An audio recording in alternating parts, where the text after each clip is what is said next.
Southwest Annual Conference. Good morning, Bishop. Good morning. I am Reverend Antonieta Whitey. She, her, ella pronouns. I am from El Salvador, Central America. And no visual disabilities, and I am an adult. In a minute, you will see I am the chair of New and Vital Faith Committee. In a minute, you will see all of the incredible insight and things that this annual conference has accomplished when it comes to reaching new people in new ways. But before we show you that members of our committee want to put on a church skit for you. Let's see it. Yay! So I'm Reverend Rachel Gilmore, she, her pronouns, adult clergywoman, no disabilities, director of New and Vital Faith, grateful to be here with you.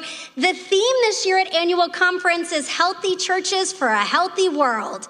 And the first step to being a healthy church is to know where you are in the life cycle of churches. So this skit was adapted from an annual conference in the South Central jurisdiction, and it shows the life cycles that each and every single church goes through. Every church has a life cycle. As new things begin, other things have to end. And the New and Vital Faith Committee has a healthy church wellness check to help you see where you might be in your life cycle, but maybe this skit will help you figure it out. All right, so let me introduce our thespians for the day.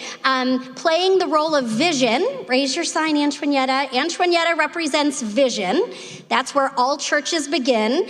And then we have relationships. Elizabeth, I used a fancy Greek word, koinonia, because why not? And relationships wouldn't fit on the paper. So relationships is Elizabeth. MJ is programs, outreach ministries. And Stephen, we're not surprised, he's structure. He's our institution, okay? So without further ado, action. I know exactly where we are going. Oh, okay. Okay. I know exactly where we are going and how to get there. We are on a mission to make disciples of Jesus Christ for the transformation of the world. This is so easy. I don't even need Google Maps. I just love meeting all these new people. Isn't it great how great leadership just happens? We don't even need to try. We have such great gifts in our congregation to draw upon. It doesn't matter what we do. People are just glad to be here. Oh, the good old days, right? So churches start with Vision in the driver's seat of the car. Oop, we have a steering wheel here somewhere that will start. Oh, right there, perfect. Okay, so Vision is driving the car. In every new church start, you have to have a vision for what you're doing, and the church goes nowhere if relationships don't move to the front seat, passenger seat, because all of these people are excited about this vision. So now we're moving into infancy or childhood, and action. We are set on cruise control with no traffic in sight. I really appreciate how we're starting to socialize with people outside the church that are coming to church. You know, isn't it great how things just get done with hardly any effort? No one even seems to question the integrity of the structure. It's really cool. People are so easy to please. They just love being included in anything we do. Are we jealous yet? Okay, so naturally in the life cycle of churches, this vision is compelling. People have relationships and know about it, and you grow so big, people need small groups, Sunday school classes, VBS, things to do, handbells. So we're gonna invite programs to join us in the front seat as we move into childhood. And action. We are getting great miles per gallon. That new small group I joined is really helping me grow spiritually. You know, Larry's brought some great ideas to the table. And you know Larry, he's a great guy. We are really starting some great new ministries. This is so fun, right? Okay, but now a shift happens. Vision is going to move over to the passenger seat and let relationships and programs start driving the car as we move into adolescence. Anyone with a teenager knows it's hard to have a vision during those years. And action. I think I know where we are, but does anyone have a map? Our pastor needs to do a better job. They need to count people in the small groups to make sure we're getting what they need. This is really cool. We just meet whenever we want. This is way too easy. We are experiencing some real growing pains in our programs. We need to look at building expansion. Exciting, right? Okay, so now we're moving into adulthood or stability. This is when our churches are really thriving. They're really growing. Everything is going well because everyone is or wants to be in charge. And move over. Here's our committees. Trustees and finance are in the house now. On your marks, get set, go. Okay, have we hit the dead zone? I can't find my way anymore, and Google Map isn't working. Here, somebody else can drive for a while. I'm tired. Why does it seem like we're always starting another new ministry? Why can't we just stick with something? Wow, we've come a really long way in the past few years. We fine-tuned our leadership team. Things are in place and they're running like clockwork. And we finally completed that new facility. You know, we are really well known in our community for our great children's and youth programs. Okay, so here's what's tricky, friends, because this is where we think everything's great. Building's done, programs are at capacity. At this point in your life cycle, if we don't put vision back in the driver's seat, then the only stage next is maturity, where we begin to decline. And action. Okay, I admit it. We are going to have to ask for directions. I think we're getting lost. I'm not driving anymore. Did you know 65% of our church members have joined an adult Sunday school class or other small group?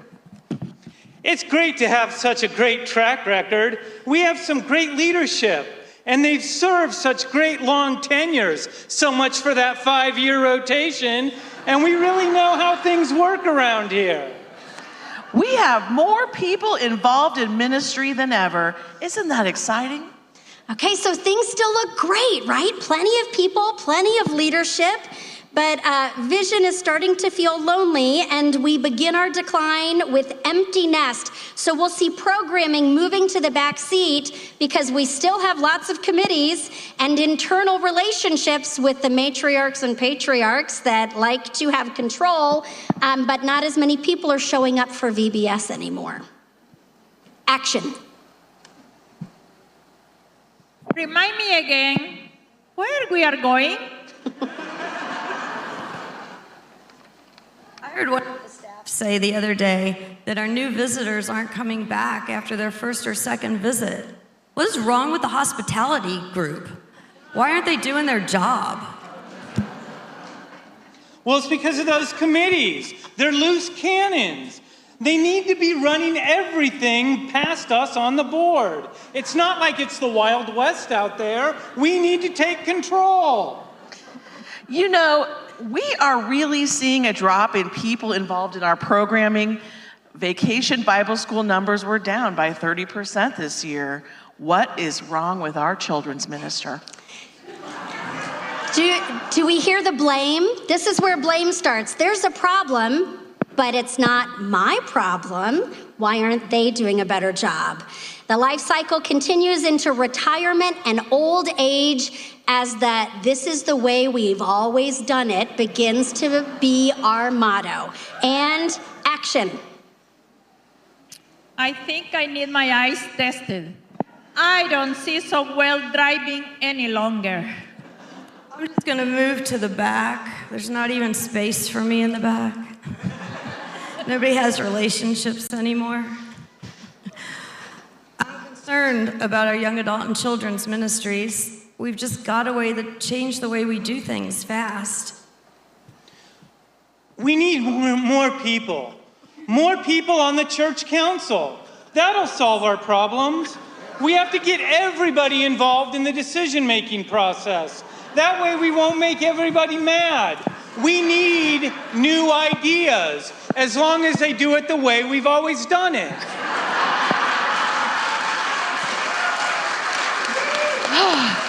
I have invited everyone I know to church.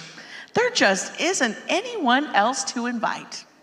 Okay, with the car currently operating like this, the only next step is old age, where we move into scarcity and denial and focus on survival of our buildings.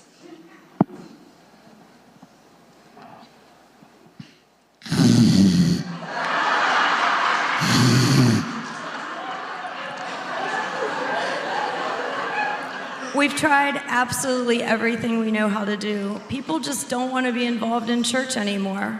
What is wrong with them? We need to do a better job at stewardship. We need to cut staff. Do you think we could get the pastor to get paid half-time and work full-time? Y'all just don't understand. We're in survival mode here. Every penny counts. It's time for me to take the reins. We've got to make sure we keep the doors open. I hope the church doors stay open long enough to bury me. Now, when is that pastor due to visit me again? Okay, we see this, right? We're laughing, and it's good. And this is when New and Vital Faith usually hears from folks, oh, quick, send us a young pastor to fix this problem. This is not a pastoral problem, it's a car problem, and our last stage is death. I am done. I'm tired. No one ever wants to help. Fine. Somebody's got to drive, and I guess it's got to be me. The only thing we can do is stay here, pay the light bills, and, well, hope we can stay here long enough till someone can bury me. And he drives off into the sunset. So let's give our actors a hand.